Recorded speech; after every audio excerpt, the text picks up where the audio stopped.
అనిత. ఇప్పుడు నేను పేపర్ తోటి ఆర్ట్ క్రాఫ్ట్ చేయబోతున్నాను. ఎట్లా అంటే సేమ్ చూడండి, దీంతో ఏం నేర్చుకుంటారంటే క్రియేటివ్గా చిల్డ్రన్ లెర్నింగ్ అనేది ఉంటే ఓన్లీ సబ్జెక్ట్స్ పైన కాకుండా అదర్ యాక్టివిటీస్ పైన కూడా కాన్సన్ట్రేషన్ పెరుగుతుంది.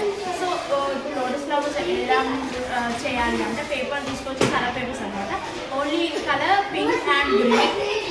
గ్రీన్ వచ్చేసి 12 సెంటీమీటర్స్ రేడియస్ అండ్ ఈ వచ్చేసి ఒకటి 10 సర్కిల్ తీసుకోవాలి. రేడియస్ 10, 9, 8, 6, 4, 3. దీంతో ఫ్లవర్ అనేది ఇలా ఇంత మంచిగా చేయొచ్చు. చూడండి ఒకసారి. అండ్ ఇది వచ్చేసి